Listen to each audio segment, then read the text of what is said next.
Did you watch Eurovision this year? If not, you missed seeing something truly spectacular. Here in Canada, Eurovision flies under our radar, but not in Europe. This year, Israel's representative was Yuval Raphael, a 24-year-old survivor of the October 7th Hamas massacre at the Nova Festival. Her song, called New Day Will Rise, was an English-Hebrew anthem of hope, honoring victims and hostages. But the road to Eurovision wasn't easy. Yuval faced unprecedented protest, death threats, and more.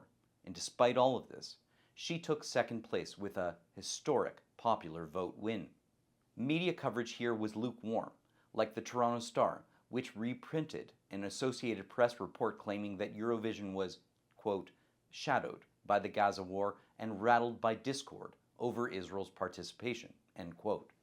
What they missed is what Yuval's triumph reminds the world about Israel's survival and indeed resilience. During the Nova Festival massacre, where Hamas murdered 378 people, Yuval was wounded in the leg by shrapnel, bleeding, terrified. She hid under bodies for 8 hours, waiting for help. After surviving hell, Yuval didn't hide under a rock. She bravely stepped into public life, testifying about her experiences, and then climbing onto stage on the next star, Israel's gateway to Eurovision. She knocked out judges and the audience with her stunning, ethereal voice. And then she boldly took the next step, heading to Eurovision, knowing there would be backlash, simply in order to honor her country. It was a rocky road. Yuval had to rehearse over recordings of booing, knowing many in the audience would be trying to derail her. She flew to Basel and stepped out onto the legendary turquoise carpet, boldly waving an Israeli flag. For any Israeli competitor, Eurovision is far from the safe space and spirit of unity that the event promises.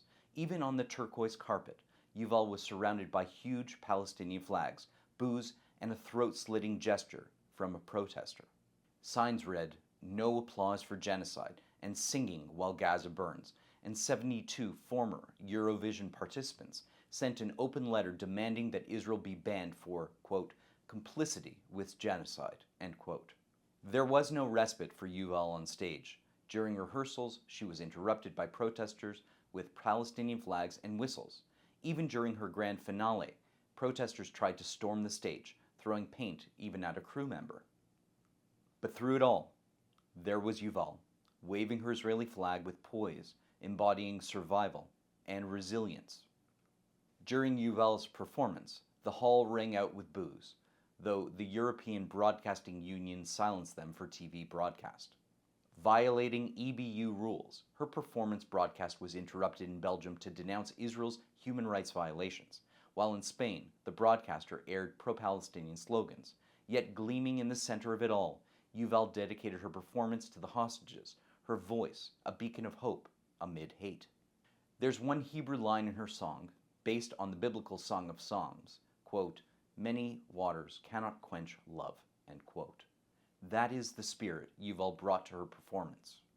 And it worked.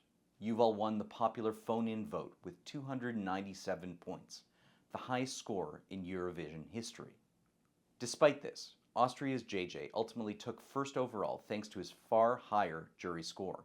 The jury gave JJ 258 points, compared to only 60 for Yuval.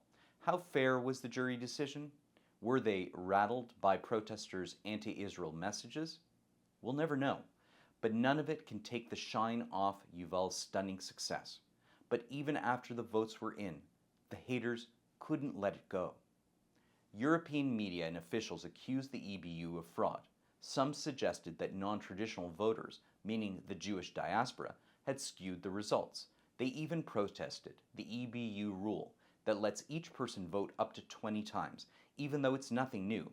Other nations rely on this rule as well to rack up votes. Still, independent auditors confirmed that there were no suspicious or irregular voting patterns, meaning Yuval's triumph will stand.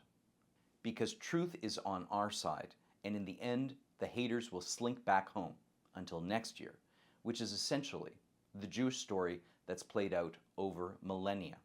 As Yuval shouted at the end of her heartbreaking performance, Yisrael Chai, From the terror of the Nova massacre to triumph in the concert halls of Basel, Israel's message of resilience and hope at Eurovision stood strong and proud against a sea of hatred and anti-Semitic propaganda. Yuval Raphael didn't just excel as an individual, she represented the state of Israel and the Jewish people in her success.